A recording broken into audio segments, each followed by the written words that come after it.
धर्म Singh, good evening everybody. Bimla, Neeraj, Pooja, Phuli Gujar, Anu, Rajendra, Rashmi, good evening. जो अपने क्वेश्चंस होंगे वो बिल्कुल सिंपल और इजी रहेंगे। अच्छे से सोच सोच करके आंसर देना है।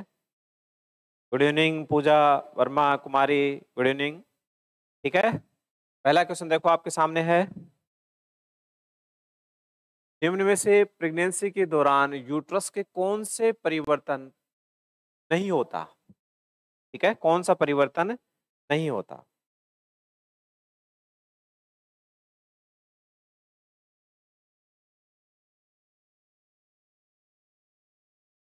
Atrophy of muscle cells, hypertrophy of lymphatic system, increase in the size or number of blood vessels, development of elastic tissue, increase contractility.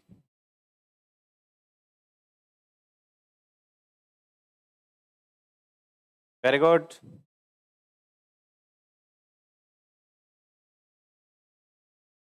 सभी बच्चों ने आंसर दिया है, बहुत अच्छी बात है कि प्रेगनेंसी के अंदर आपने तुरंत पकड़ लिया।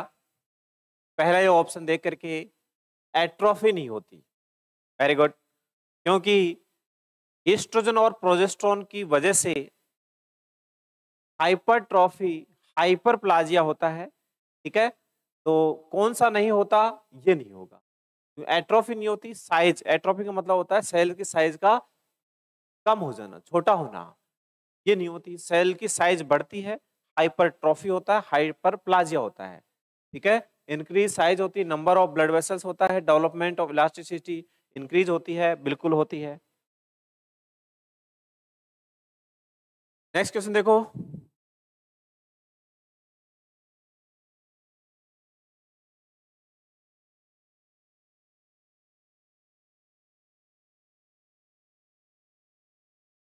Danger sign in pregnancy would include all of the following except. Danger sign except vaginal bleeding, persistent headache, constipation, edema of hand and face.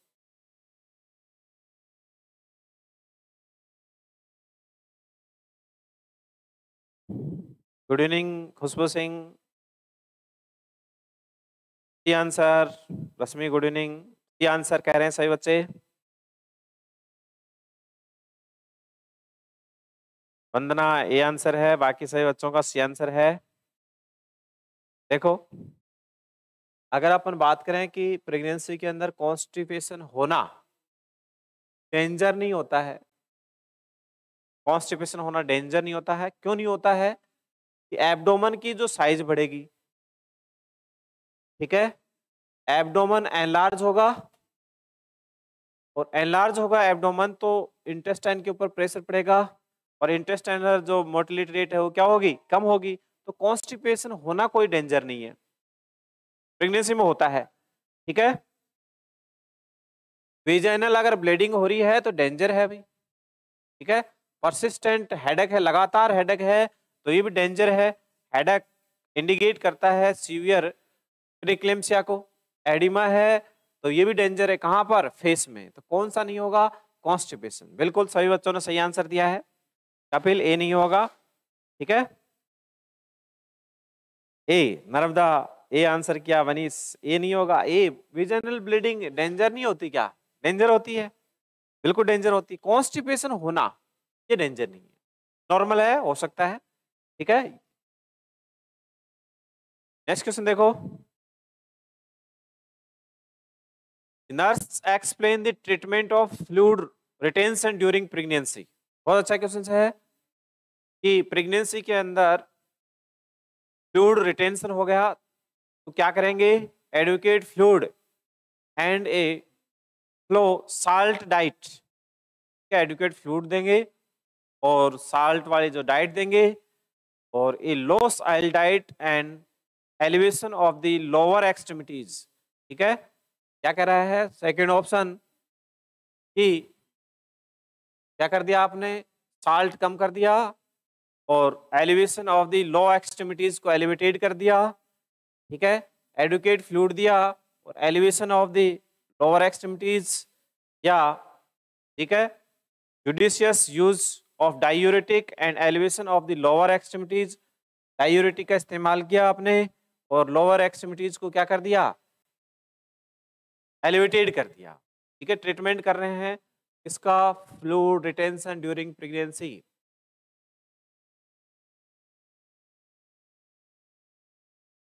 क्या बात है, सभी बच्चों ने आंसर भी दे दिया, बहुत अच्छी बात है। सी आंसर दिया है, सी बिल्कुल सही आंसर है, बिल्कुल सी क्या है देखो, नहीं तो हम क्या करते हैं साल्ट को डिक्रीज करते हैं, नहीं इंक्रीज करते हैं, ठीक है। अगर एडिमा है, फ्लूइड रिटेंशन होता है प्रेगनेंसी के अंदर तो होता है नॉर्मल है, ठीक है। हम इस कंडीशंस के अंदर ये नहीं है कि फ्लूइड को कम कर देंगे, एडुकेट मात्रा में फ्लूइड देंगे, लेकिन जो एलिवेशन कर देंगे किसको, लोअर एक्सट्रीमिटीज को, ठीक है। तो ये बेस्ट है फ्लूइड रिटेंशन के लिए, ठीक है। नहीं तो हम डायूरेटिक का इस्तेमाल करते हैं, कोई भी ड्रग्स का इस्तेमाल नहीं करते हैं, ठीक है। वो अलग बात है कि प्रीक्लेम्सिया की कंडीशंस है तो उस कंडीशंस में डायूरेटिक जो डॉक्टर प्रिस्क्राइब करता है फ्रुसेमाइड वगैरह का इस्तेमाल कर सकते हैं, बाकी इसका इस्तेमाल नहीं करेंगे, ठीक है। एडुकेट मात्रा में फ्लूइड देंगे और लेग वगैरह को क्या रखेंगे, एलिवेटेड रखेंगे। क्लियर, अच्छे से सोच समझ के जवाब देना सभी बच्चों को। एग्जाम में आने वाले डायरेक्ट हिट क्वेश्चन हैं सारे के सारे, इस तरीके से बनाए हुए हैं कि एग्जाम में इनमें से डायरेक्ट मिले आपको क्वेश्चंस। निम्न में से blood and debris discharge from the uterus after delivery को कौन सी टर्म से व्यक्त किया जाता है, ब्लड एंड फेब्रिज डिस्चार्ज बताना है आपको। लोकिया बोलते हैं उसको, सेप्टिक बोलते हैं उसको, हिमेचूरिया बोलते हैं उसको, क्या बोलेंगे उसको, क्या बात है, सभी बच्चों ने ये कहा है।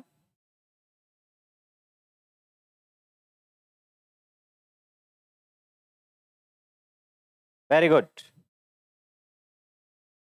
बहुत अच्छी बात है। इसको बोलते हैं तैयारी कि ब्लड है और ब्रिस डिस्चार्ज है, ठीक है।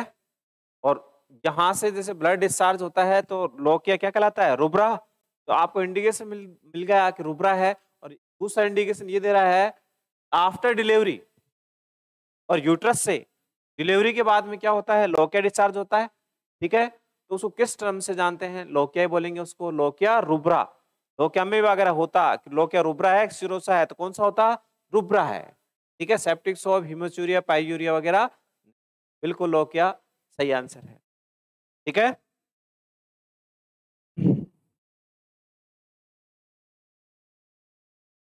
नेक्स्ट क्वेश्चन देखो, बिल्कुल आरएमएल में नेगेटिव मार्किंग है।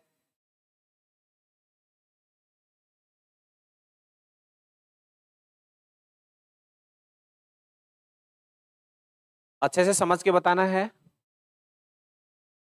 Re-alignment of fetus head with the baby after the head come out.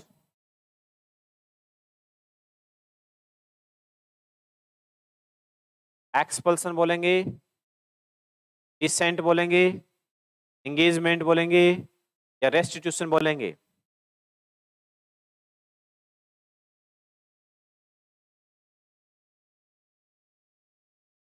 रिलीजमेंट of foetal head, ठीक है। जैसे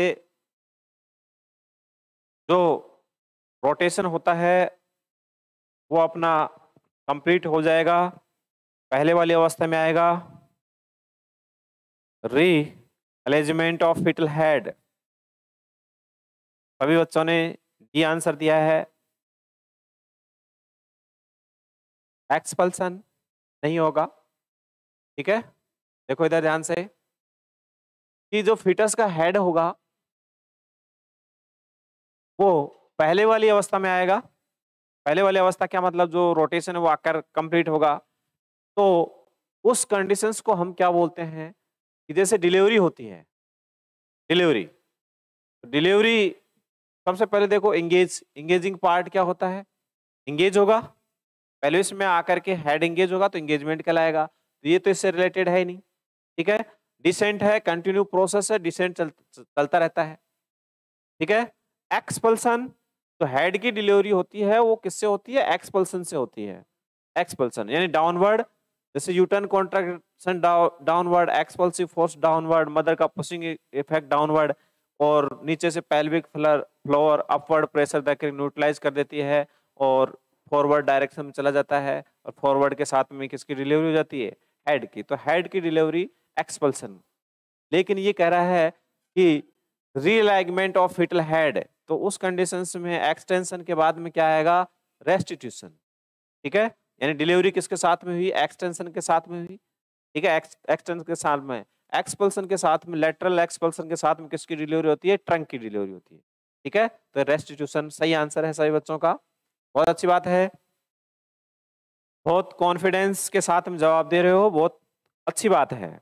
ऐसे ही जवाब देना है सभी क्वेश्चंस का, अच्छे से सोच समझ करके देना है। लाइक और शेयर जरूर करते रहें, ये आपकी जिम्मेदारी है। निम्न में से कितनी समयावधि की प्रेगनेंसी को एम्ब्रियोनिक स्टेज कहा जाता है, एम्ब्रियोनिक स्टेज कितने समय की अवधि को कहा जाएगा, 12 week from conception, 13 weeks to 24 week of conception, 36 to 40 week of conception, 25 to 26 week of conception.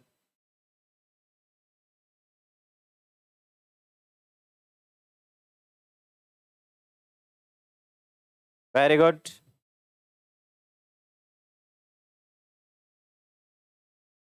हाँ, एक बच्चे का भी गलत नहीं है कि सर ऐसे ही एग्जाम में क्वेश्चन आएंगे, ध्यान रखना है। बिल्कुल, सभी बच्चों ने सही जवाब दिया है। एम्ब्रियोनिक पीरियड होता है कंसेप्शन से लेकर के और 8 वीक तक। ठीक है, एम्ब्रियो 8 वीक का क्या कहलाता है, एम्ब्रियो कहलाता है। ठीक है, every organ system present 8 week. ठीक है, 8 वीक के अंदर। और गोनाड्स फॉर्मेशन देखो 8 वीक में क्या क्या होता है, गोनाड्स फॉर्मेशन। ठीक है, embryo, every organ system present. ठीक है, आईलिड, फ्यूजन स्टार्ट। ठीक है, 8 वीक के अंदर। और गोनाड्स फॉर्मेशन हो गया, एम्ब्रियो हो गया। उसके बाद में हम बात करें 12 वीक के अंदर, 12 वीक में एक्सटर्नल जेनाइटल फॉर्मेशन, मेल है फीमेल है, सोनोग्राफी रिपोर्ट से 12 वीक में डिक्लेयर हो जाता है। ठीक है, तो ये ध्यान रखना है कि 12 वीक के अंदर, और ध्यान दो 10 से 12 वीक में फीटस की हार्ट रेट को डिटेक्ट करते हैं, किससे करते हैं, डॉपलर से करते हैं। ठीक है, 10 से 12 वीक में डॉपलर से करते हैं। दूसरा क्वेश्चन देखो, फीटोस्कोप से 18 से 20 वीक में फीटल हार्ट रेट को डिटेक्ट करते हैं, किससे, फीटोस्कोप और स्टेथोस्कोप। अभी 2 क्वेश्चंस हैं, पिछली बार राजस्थान सीएचओ ने ये वाला क्वेश्चन दे दिया, ये आने के चांसेस ज्यादा हैं। यहाँ पर गड़बड़ भी हो सकती है, गड़बड़ नहीं करनी है। देखो फीटल हार्ट रेट डॉपलर से कितने वीक में सुनते हैं, जैसे आपसे पूछा गया कि फीटल हार्ट रेट डॉपलर से कितने वीक में सुनते हैं। ठीक है, डॉपलर से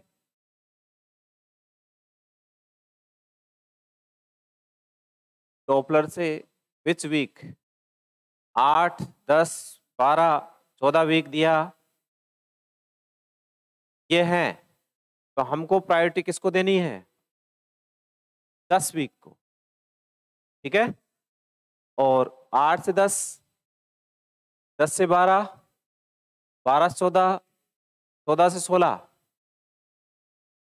डॉपलर से हम सुनते हैं 10 से 12 वीक में।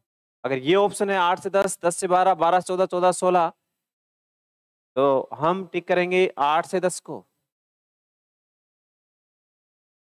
10 के क्लोज रहेंगे, 10 10 में सुन सकते हैं 8, 10, 12, 14। ठीक है, तो आपने किसको टिक किया? 10 को। अब यहाँ 8 से 10, 10 से 12, 12 से 14, 14 से 16 है, तो आप 10 को प्रायोरिटी दोगे। 8 में नहीं सुना कोई बात नहीं, यहाँ तो 10 में सुनोगे। यहाँ भी 10 आ रहा है, यहाँ भी 10 आ रहा है, तो यहाँ इसको प्रायोरिटी दोगे आप। ठीक है, डॉपलर का इस्तेमाल लगाओगे कहां पर? डॉपलर को बिलो सिम्पाइसिस प्यूबिस आएगा एग्जाम के अंदर, तीनों में से एक क्वेश्चन देगा। बिलो सिम्पाइसिस प्यूबिस लगाएंगे। और सुनते वक्त कंफर्म कैसे करते हैं कि मैटरनल रेडियल पल्स को भी पाल्पेट करते हैं। अगर मैटरनल रेडियल पल्स और साउंड दोनों सेम आ रहा है तो यूटर्न आर्टरी है, डिफरेंट है तो फीटल हार्ट रेट है। तीन में से देगा। ठीक है, लास्ट टाइम फिटोस्कोप में से दिया था। फिटोस्कोप और स्टेथोस्कोप से कितने वीक में सुनते हैं? ठीक है, तो 18 से 20 दिया था। अब यहां पर अगर 16, 18, 20, 22 देता है क्लोज जाकर के, किसको करोगे आप? 18 को। 16 से 18, 18 से 20, 20 से 22, 22 से 24, सेम थिंग। यहां पर किसको प्रायोरिटी दोगे? 18 को। 16 से 18 आ रहा है तो 16 से 18 को प्रायोरिटी दोगे, नहीं कि 18 से 20 को दोगे। ठीक है, यहां पर ये क्लोज जाकर के दे सकता है, ये क्लोज और ये क्लोज जाके ऑप्शन देगा, तो आपको क्लोज भी आने चाहिए। क्लोज वाले क्वेश्चंस भी अभी दूंगा मैं।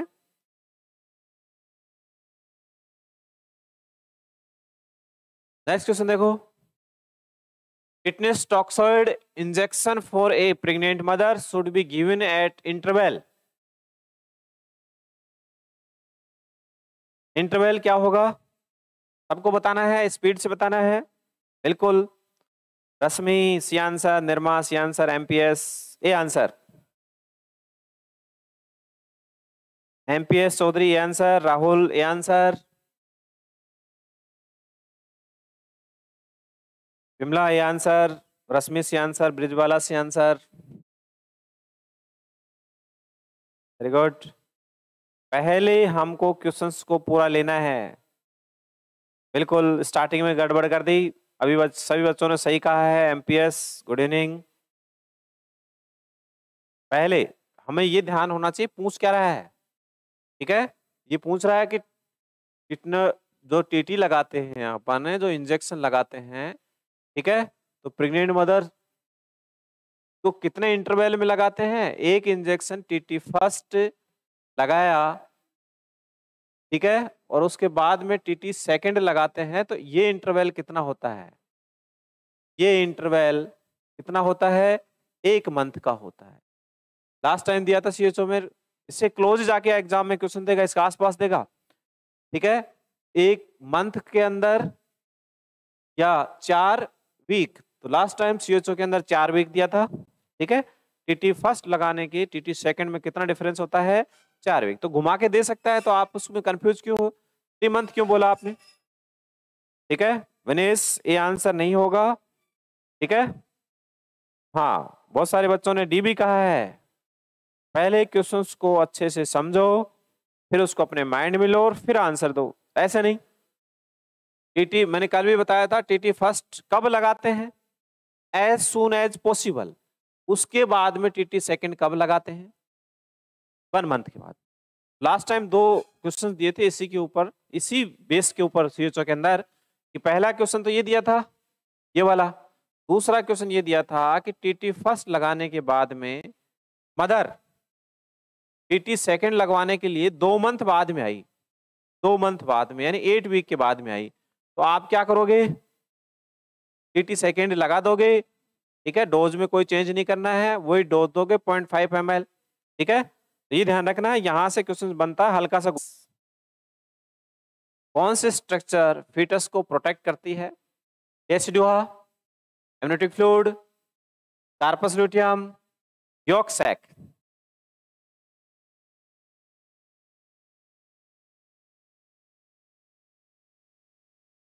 हाँ। Anu Rajendra, 500 folic acid MCG जब एनीमिया की कंडीशंस होती है वो डोज है। नॉर्मल पूछा है।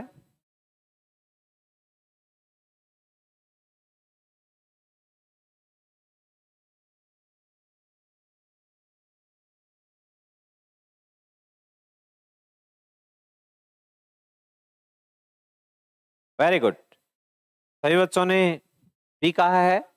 बी बिल्कुल सही आंसर है। एमनियोटिक फ्लूइड प्रोटेक्शन का काम करेगा फीटस को। ठीक है, जो भी मूवमेंट करेगा, जो भी करेगा, किस में करेगा? एमनियोटिक फ्लूइड में करेगा। 100% सभी बच्चों का सही आंसर है, बहुत अच्छी बात है। नेक्स्ट क्वेश्चन देखो। A nurse is caring for a patient in labor. The external fetal monitor show a pattern of variable deceleration in the fetal heart rate. What should the nurse do first? सबसे पहले क्या करेगी nurse, ये बताना है। Change the patients position, या फिर prepare for emergency caesarean section, या चेक फॉर प्लेसेंटा प्रिविया, या एडमिनिस्टर ऑक्सीजन, तुरंत ऑक्सीजन एडमिनिस्टर करो। क्या आंसर देना है ये बताना है आपको।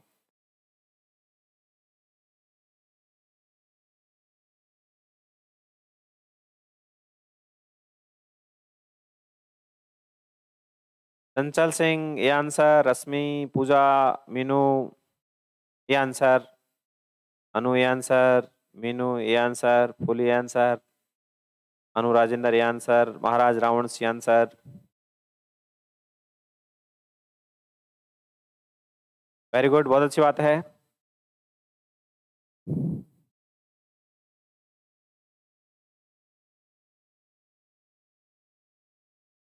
ये आंसर दिया है सभी बच्चों ने।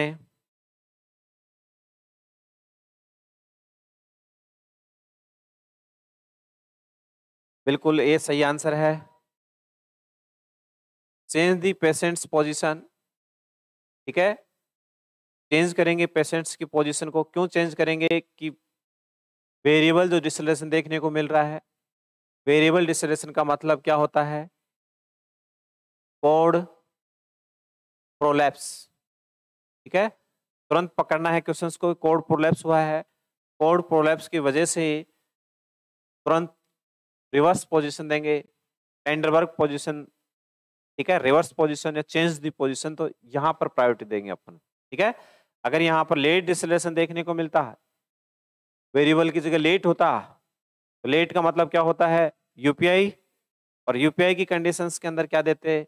ऑक्सीजन। ठीक है, तो दोनों इंपॉर्टेंट क्वेश्चंस हैं, अच्छे से दिमाग में सेट रखना है। ड्यूरेशन ऑफ प्रेगनेंसी, प्रेगनेंसी का ड्यूरेशन क्या होता है? 9 कैलेंडर मंथ प्लस 7 डे होता है। 280 दिन होते हैं, बिल्कुल 280 दिन होते हैं। 42 वीक होते हैं, और 10 लूनर मंथ होते हैं, 10 हिंदी महीने होते हैं। तो इसके अंदर अगर आपसे पूछा है तो आप किसको टिक करना चाहोगे, वो बताओ।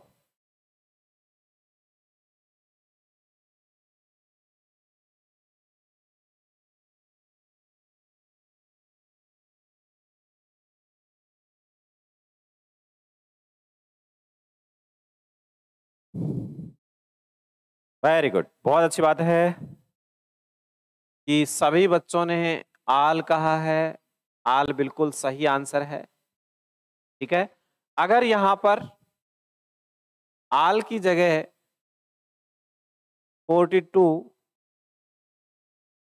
वीक होता, ठीक है, अब आंसर देना है सभी बच्चों को। 42 वीक। क्वेश्चन देखो, duration of pregnancy 9 calendar month plus 7 day, 280 दिन, 10 लूनर मंथ और 42 वीक।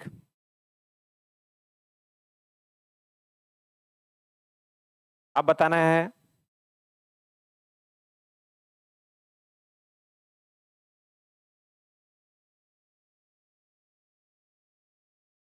वेरी गुड, बहुत अच्छी बात है, सभी बच्चों ने बी कहा है, बी करेक्ट आंसर है। ठीक है, क्योंकि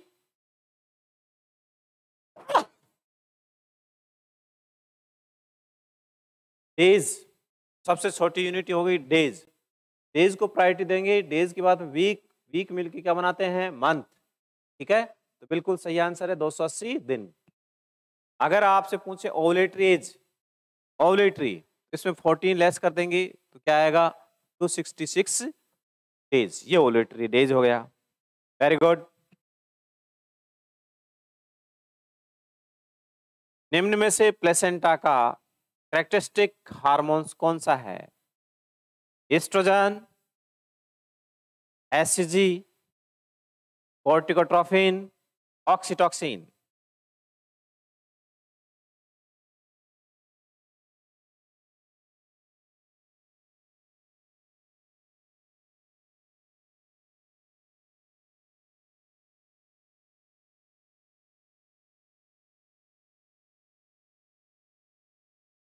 बिल्कुल, इतने सिंपल क्वेश्चंस ही आएंगे एग्जाम के अंदर।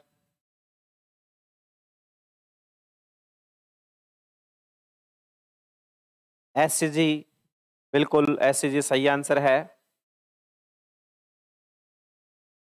प्लेसेंटा के द्वारा सिक्रेट होता है एससीजी। ठीक है, अब यहां से इससे रिलेटेड इंपॉर्टेंट क्वेश्चंस हैं, एग्जाम में मिलेगा आपको। ठीक है, एससीजी से रिलेटेड अर्ली एससीजी कब मिलेगा, 8 से 10 दिन। मैक्सिमम कम हो जाएगा 60 से 70 दिन, कितना हो जाएगा, 100 से 200 IU तक हो जाएगा।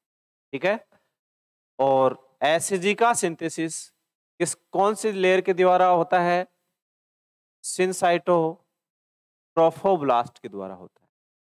ठीक है, जब प्लेसेंटा बन रहा होता है तब करता, सिनसाइटोट्रोफोब्लास्ट सिक्रेट करेगा, एससीजी प्रेगनेंसी को मेंटेन करवाएगा। क्या काम करेगा एससीजी, कार्पस ल्यूटियम को ट्रिक करेगा। ठीक है, कार्पस ल्यूटियम क्या करेगा, ट्रिक करेगा, इसलिए early pregnancy, pregnancy maintain by corpus luteum. और कार्पस ल्यूटियम क्या रिलीज करेगा, कैसे मेंटेन करेगा, प्रोजेस्टेरॉन और कुछ मात्रा में क्या करेगा, एस्ट्रोजन। बाद में ये काम कौन करेगा, प्लेसेंटा करेगा। ठीक है, बहुत इंपॉर्टेंट क्वेश्चन है, इनमें से एक क्वेश्चन जरूर मिलेगा आपको। The amniotic fluid volume reach its peak at, amniotic fluid peak पे कब होगा, ये बताना है आपको। 36 से 38 वीक पे, 34 से 36 वीक पे, 28 to 34 वीक पे, 26 to 28 वीक पे। बिल्कुल ऐसे सिंपल क्वेश्चंस डायरेक्ट मिलेंगे आपको।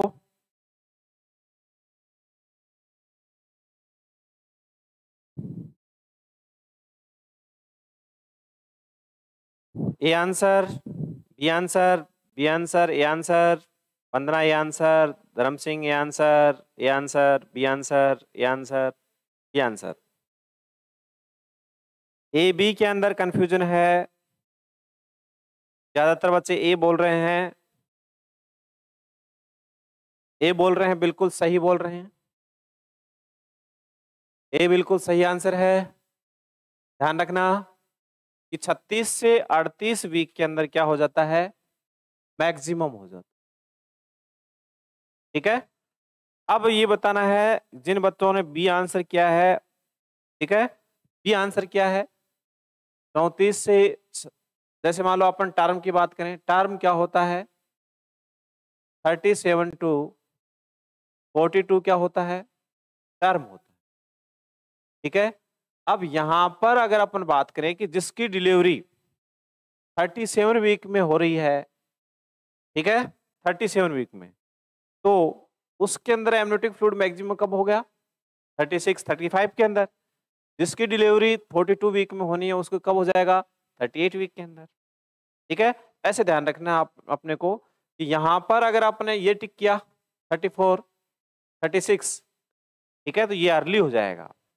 ठीक है, और ये लेट भी नहीं है कि क्योंकि अगर यहाँ पर यहां पर देखो 36 है, मतलब डिलीवरी के अंदर जैसे मैक्सिमम जो एमनियोटिक फ्लूइड होता है मैक्सिमम कितना होता है 1000 ml, और टर्म पे जाके कितना हो जाता है 600 से 800 हो जाता है।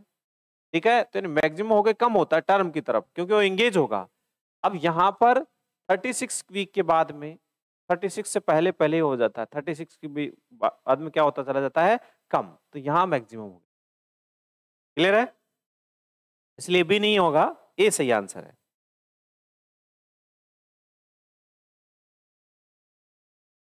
Weight of uterus in non pregnant state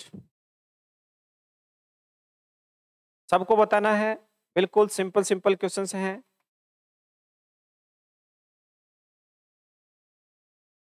गलत नहीं होना चाहिए एक बच्चे का भी। सूरज सामोता, फोलिक एसिड और आयरन का और कंफर्म डेट डोज और बता देंगे आपको। ठीक है, अभी इस पे कंसंट्रेट करो।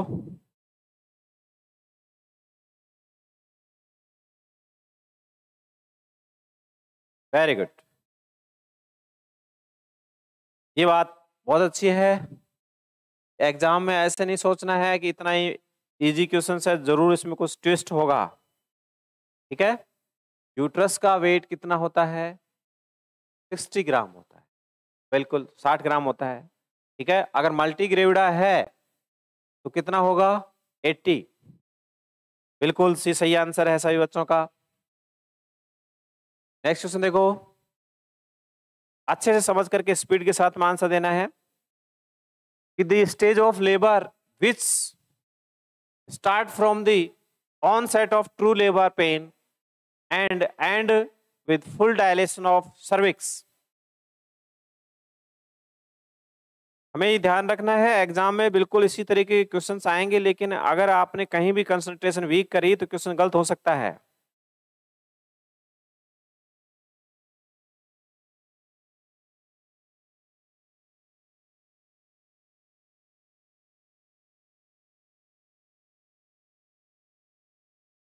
ये आंसर वेरी गुड, बहुत अच्छी बात है। यहां पर सारे क्वेश्चंस क्लियर करो। फर्स्ट राजस्थान सीएचओ है तो हेडिंग पे से क्वेश्चन बनाएगा। तो यहाँ पर जो लेबर स्टार्ट होता है वो कहाँ से होता है, ऑन से होता है, ट्रू लेबर पेन से होता है, और फुल डायलेशन ऑफ सर्विक्स से। ये कौन सी स्टेज हो गई, फर्स्ट स्टेज। अब बात करें सेकंड स्टेज, सेकंड स्टेज कहाँ से कहाँ तक होती है, फुल डायलेशन ऑफ सर्विक्स से लेकर के और एक्सपल्सन ऑफ फीटस। ठीक है, थर्ड स्टेज, ठीक है, आफ्टर डिलीवरी ऑफ फीटस से एक्सपल्सन ऑफ प्लेसेंटा।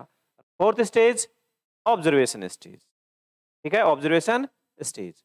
अब बताओ आपको फर्स्ट स्टेज में कितना टाइम लगता है, 12 से 16 घंटे। ये प्राइमरी ग्रेविडा के अंदर है। मल्टी ग्रेविडा के अंदर 6 से 8 घंटे लगते हैं, बिल्कुल।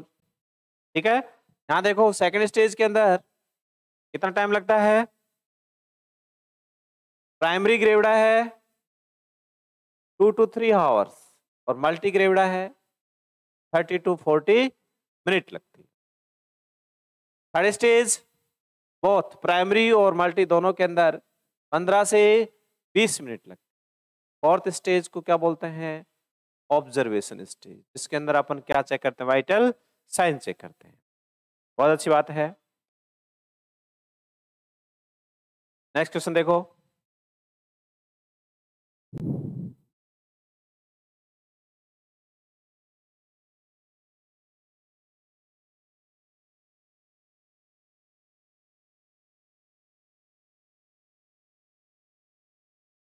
अच्छे से आंसर देना है।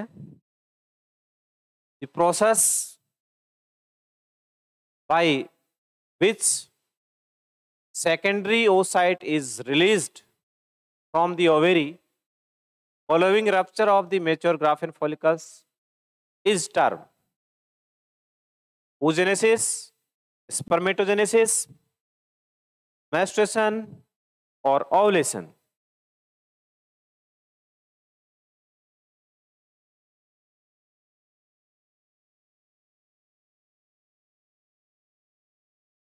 Very good.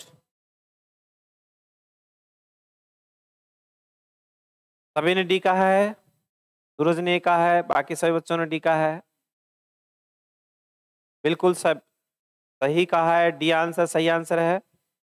कंफ्यूज नहीं होना है, पूछने का तरीका डिफरेंट था लेकिन दो तरीके से पूछा है। इसको सेकेंडरी साइट बोला है, तो सेकेंडरी साइट से आपको पकड़ना है कि सेकेंडरी साइट किसको बोलते हैं? प्रीमेच्योर ओवम को क्या बोलते हैं? Secondary site. और वहां से ये कहा rapture of mature graphene follicles, तो मेच्योर ग्राफिन फॉलिकल से रैप्चर होता है तो क्या कहलाता है? सेकेंडरी साइट कहलाता है, प्रीमेच्योर ओवम कहलाता है। वहां से क्या रिलीज होता है? ओवम रिलीज होता है, तो उसको क्या बोलते हैं? ओवुलेशन बोलते हैं। बिल्कुल सही आंसर है। नेक्स्ट क्वेश्चन देखो, निम्न में से कौन सी सिचुएशन को ऑब्स्टेटिकल इमरजेंसी नहीं मानी जाती? ऑब्स्टेटिकल इमरजेंसी नहीं मानी जाती, ये बताना है आपको।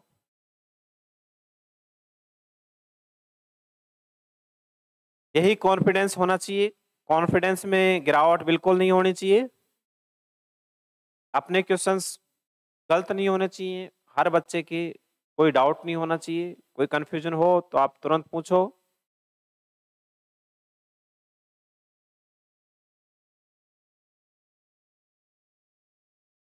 Rakesh D answer, Gayatri B answer, Rakesh D answer, Inder Kumar B answer, D answer, सभी बच्चों ने डी कहा है।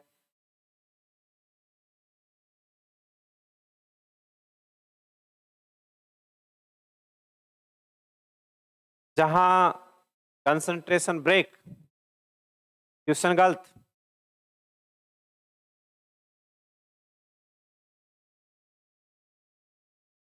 जहां कंसंट्रेशन खत्म, क्वेश्चन खत्म।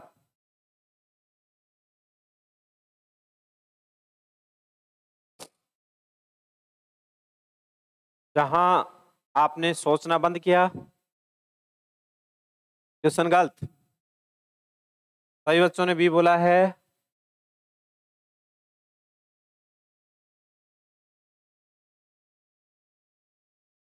हमें लग रहा है कि हमें बहुत इजी इजी क्वेश्चंस हैं, आ रहे हैं आ रहे हैं, आते आते गलत कर दिए,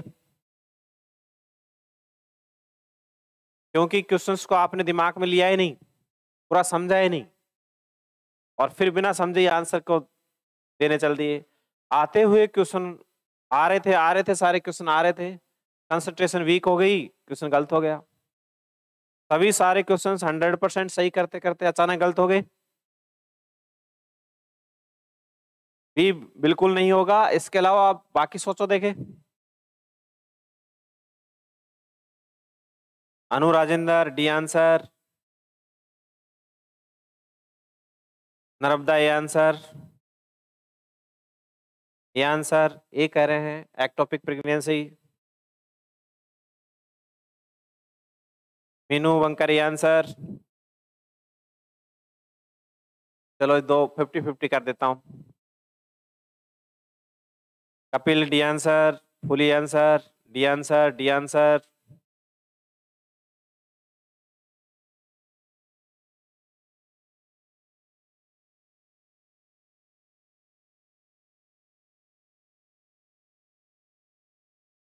पुष्पा डी आंसर। डी बिल्कुल नहीं होगा। ओपी सेन डी नहीं होगा। मीनू बंकर डी नहीं होगा। राकेश डी नहीं होगा। जोगिंदर बिल्कुल, राकेश डी नहीं होगा, सी होगा। क्यों नहीं होगा? क्वेश्चन को तो समझा ही नहीं। क्वेश्चन को क्या नहीं समझा? देखो, निम्न में से कौन सी सिचुएशन को ऑब्स्टेटिकल इमरजेंसी नहीं मानी जाती? अगर एक्टोपिक प्रेगनेंसी है तो तुरंत इमरजेंसी है कि नहीं है? है। ये तो ट्यूब को रप्चर करोगे? नहीं नहीं, हम तो ट्यूबल ही बच्चा करेंगे, तो कैसे होगा? रैप्चर हो जाएगी ट्यूब, तो इमरजेंसी है। तो ठीक है, और प्लेसेंटा एंटीरियर साइड के अंदर है तो ये भी बहुत डेंजर होता है। ठीक है, हमेशा जो इम्प्लांट होता है तो कहाँ होता है, पोस्टीरियर साइड के अंदर। भाई इम्प्लांटेशन कहाँ होता है, यूट्रस के अपर सेगमेंट में, कहाँ पर, पोस्टीरियर साइड में। कौन सी लेयर के अंदर, एंडोमेट्रियम के अंदर। एंडोमेट्रियम में कौन सी लेयर के अंदर, स्पंजी लेयर के अंदर, तो टॉप पोर्शन में होता है। आप कह रहे हो एंटीरियर के अंदर, एंटीरियर इमरजेंसी है, एक्लेम्सिया है, एक्लेम्सिया इमरजेंसी नहीं है, कन्वर्जेंस है। Placenta praevia, implantation of placenta in lower uterine segment. ठीक है, इम्प्लांटेशन है लोअर यूट्राइन सेगमेंट में, प्लेसेंटा प्रिविया। तो ये इमरजेंसी नहीं है, इसको हम टर्म तक खींच सकते हैं, हम इसमें डिलीवरी भी करवा सकते हैं कि प्लेसेंटा प्रिविया कौन सा टाइप का है, तो इसको इमरजेंसी घोषित नहीं किया भाई। ठीक है, ये आएगा। पहले क्वेश्चंस को पढ़ते फिर आप देखते, आराम से आंसर निकल जाता।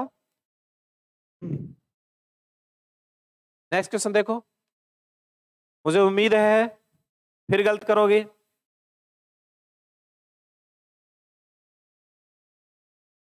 हाँ, ऑल स्टूडेंट्स प्रॉपर अटेंशन और करेक्ट आंसर दें। पीयूष सर कह रहे हैं, बिल्कुल पीयूष सर के आते ही देख लो गलत कर दिए क्वेश्चन।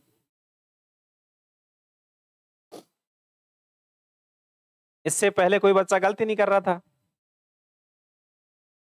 देखो फिर गलत करना स्टार्ट कर देंगे।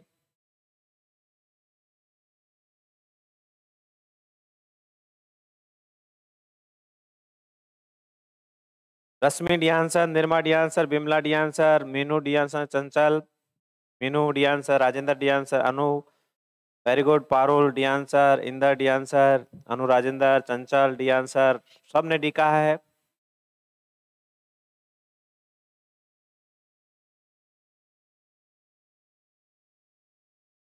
ये लो, डी गलत हो गया,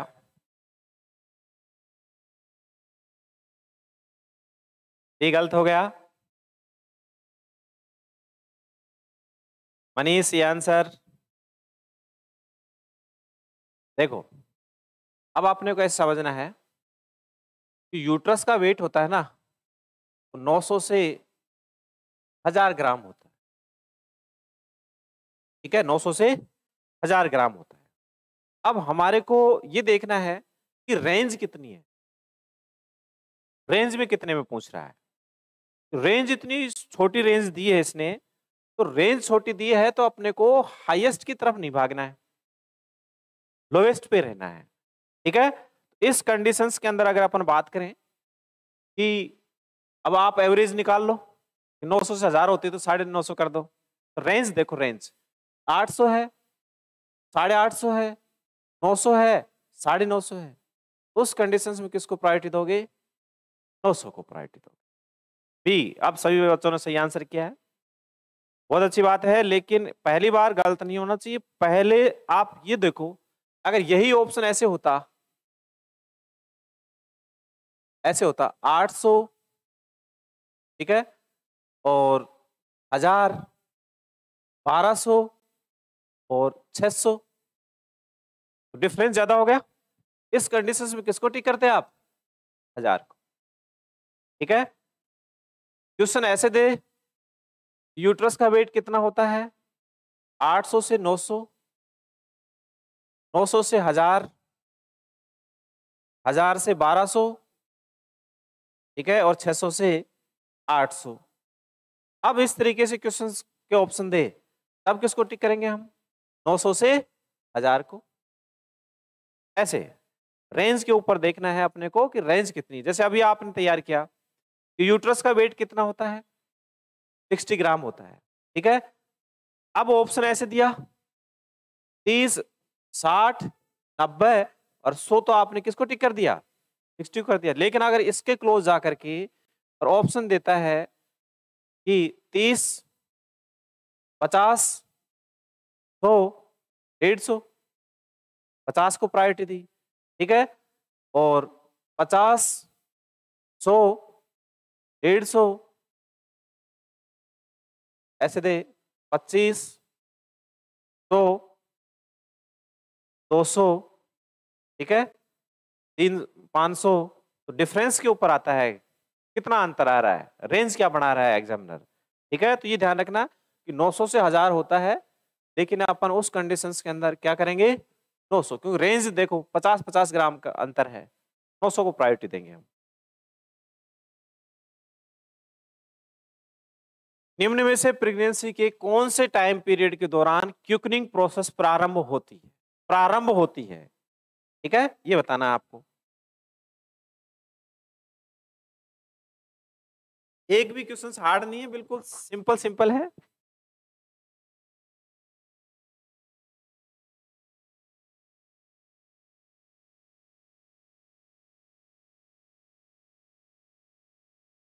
ये आंसर निर्मा, ये answer Rashmi, Rajendra, OP, C answer Gayatri, Manish, C answer, very good, सभी बच्चों ने सीखा है।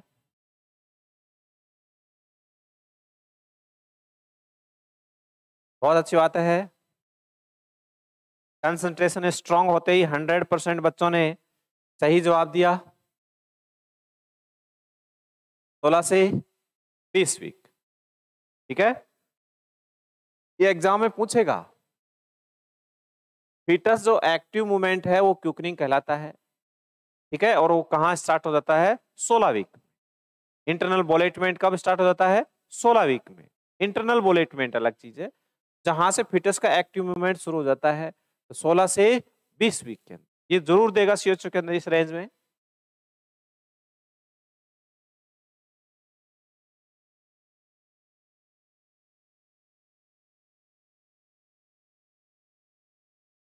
नेक्स्ट क्वेश्चन देखो, the safest method of termination of pregnancy before 12 weeks, safe method बताना है आपको 12 वीक से पहले। Suction and evacuations, dilation and curettage, laminaria tent के द्वारा या प्रोस्टाग्लैंडिन्स के द्वारा। बहुत अच्छा क्वेश्चन है।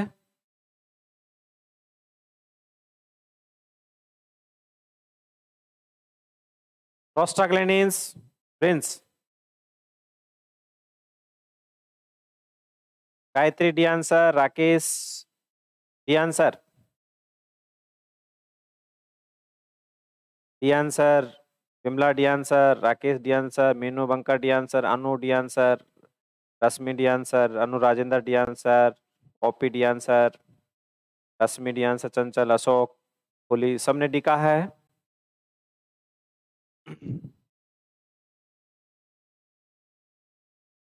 डी बिल्कुल गलत आंसर है।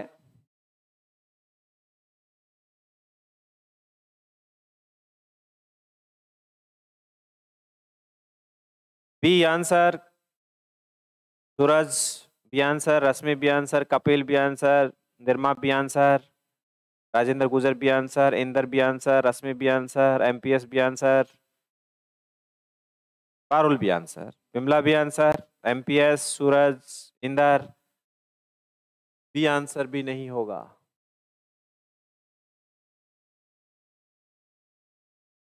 प्रिंस भी राइट नहीं होगा, रश्मि बी नहीं होगा, एमपीएस भी नहीं होगा।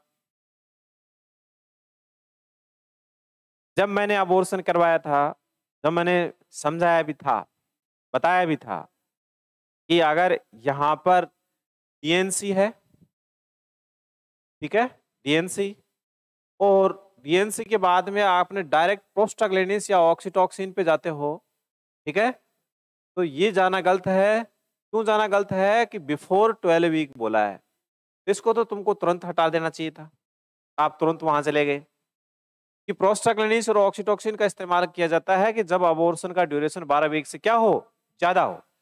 लेमनेरिया टेंट, ठीक है, ये लेमनेरिया टेंट जो सर्विस को डायलेट करने के लिए डायलेटर्स का नाम होता है, डीएनसी का इंस्ट्रूमेंट होता है, तो ये वैसे हट गया। ये तो आपने किसी ने नहीं बोला, बहुत अच्छी बात है। डायलेशन एंड कुराटेज, डीएनसी है, dilation and curettage, dilation and evacuation, suction and evacuation. लेकिन यहाँ पर जो सबसे जो बेस्ट मेथड होता है वो होता है सर्जिकल मेथड के अंदर सक्शन एंड इवेक्यूशन। सक्शन करके वैक्यूम के द्वारा सक्शन करके बाहर निकालना जितना भी प्रोडक्ट है वो सबसे सेफ मेथड में आता है। ठीक है, इसलिए ए आंसर इसका क्या है, सही है, ए आंसर। ठीक है, डी के ऊपर अपन तुरंत गए थे, डी पे तो जाना ही नहीं था, डी का तो कोई मतलब ही नहीं है, दोनों ऑप्शन तो वैसे हट रहे थे।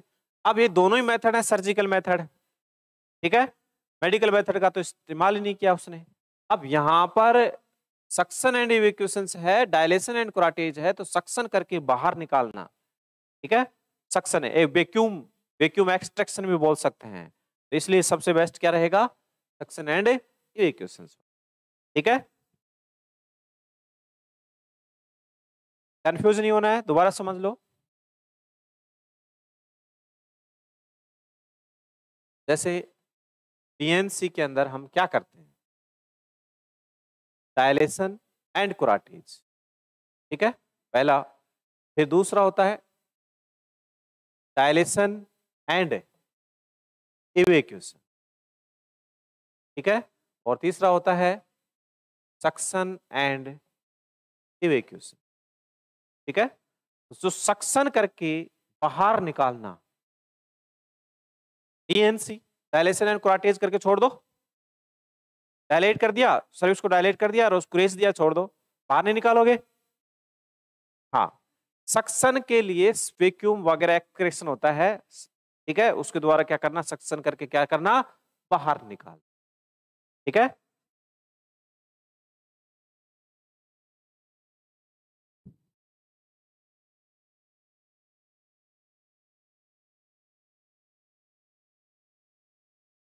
और क्वेश्चन ही गलत हुए हैं, कोई बात नहीं, एक भी गलत नहीं होना चाहिए।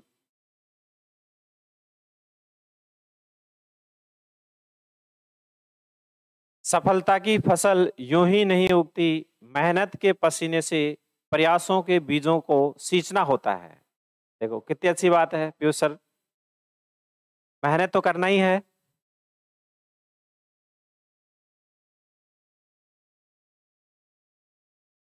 सी आंसर,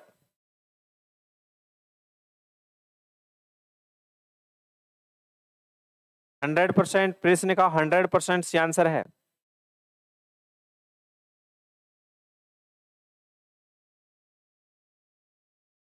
सी आंसर, सभी बच्चे सी की तरफ जा रहे हैं भाई।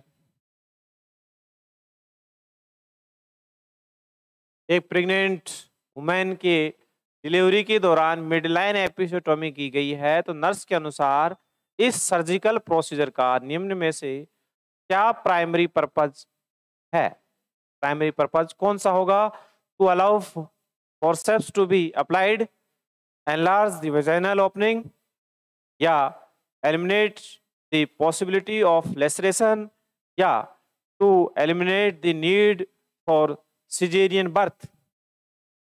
वेरी गुड, सभी बच्चों ने सीखा है।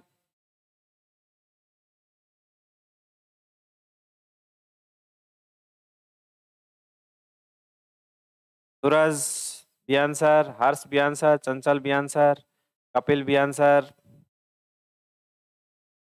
Indra Kumar D answer, C answer, C answer. देखो कितनी अच्छी बात है कि हम बिना क्वेश्चंस को समझे ही गलत कर देते हैं, कि यहां पर आपने मिडलाइन एपिसियोटोमी करी है, मिडलाइन, तो मिडलाइन करने का उद्देश्य क्या है कि वेजाइनल इंट्रोइटस में कोई ऑब्स्ट्रक्शन ना है, ठीक है, यानी एनलार्ज वेजाइनल ओपनिंग क्या हो, एनलार्ज हो, इसके लिए क्या करते हैं, एपिसियोटोमी करते हैं। ठीक है, आप कह रहे हो कि to eliminate the possibility of laceration, तो आप एलिमिनेट कर रहे हो, बढ़ा रहे हो लेसरेशन को, बढ़ता थोड़ी है, अगर एपिसियोटोमी करते हैं तो लेसरेशन बढ़ता है क्या, नहीं बढ़ता। To eliminate the need for caesarean birth का कोई है नहीं, और फोर्सेप्स में जरूर काम में लेते हैं, लेकिन फोर्सेप्स के लिए to allow forceps to be applied, allow कर दोगे, ठीक है, करते हैं एपिसियोटोमी, लेकिन जो मेन उद्देश्य होता है कि वेजाइनल इंट्रोइटस की ओपनिंग क्या हो, ज्यादा से ज्यादा हो। नहीं तो क्या है कि जैसे मान लो क्राउनिंग हुई, ठीक है, क्राउनिंग के दौरान मैक्सिमम प्रेशर कहाँ रहेगा, पेरिनियम के ऊपर। अब यहाँ पर अगर पेरिनियम पे अगर एपिसियोटोमी करोगे तो प्रेशर पड़ेगा और पेरिनियम क्या हो जाएगा, रप्चर हो जाएगा। तो हम जो मैक्सिमम वेजाइनल ओपनिंग मिले इसके लिए क्या करते हैं, एपिसियोटोमी करते हैं। ठीक है, और एपिसियोटोमी कैसे करते हैं, मीडियोलैटरल। कैसे करते हैं, मीडियोलैटरल। कब करते हैं, सारे क्वेश्चंस बताए हुए हैं। कब करते हैं, जस्ट बिफोर क्राउनिंग। देखो कि टू एलिमिनेट बनाया, किसको बनाया, पॉसिबिलिटी ऑफ लेसरेशन।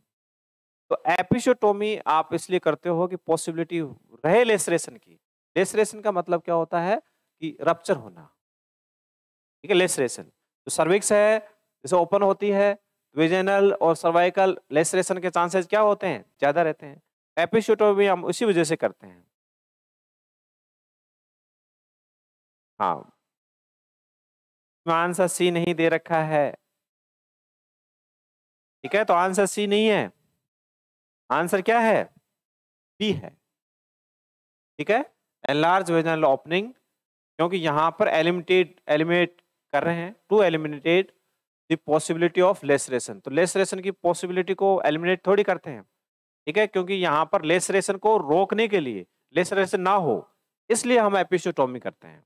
ठीक है, और टाइम से करते हैं, कब करते हैं, जस्ट बिफोर क्राउनिंग, क्राउनिंग से पहले करते हैं। ठीक है,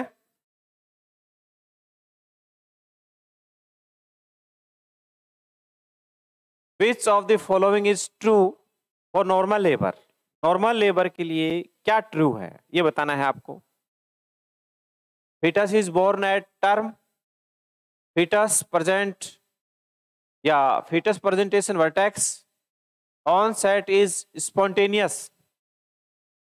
नॉर्मल लेबर के बारे में बताना है आपको।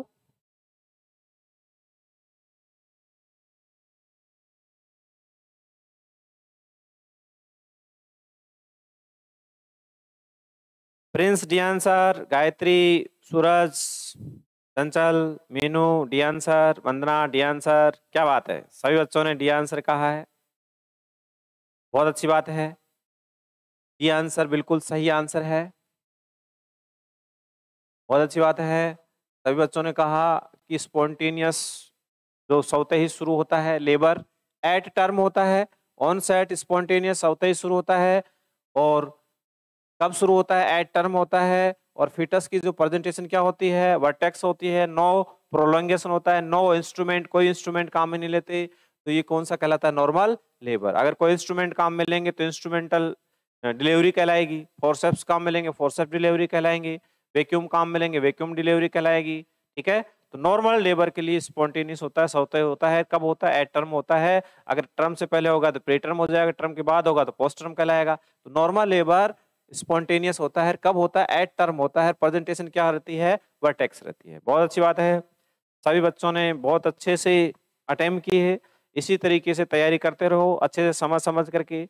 आज के लिए इतना ही काफी है, बाकी पढ़ेंगे अपन नेक्स्ट क्लास में। Thank you.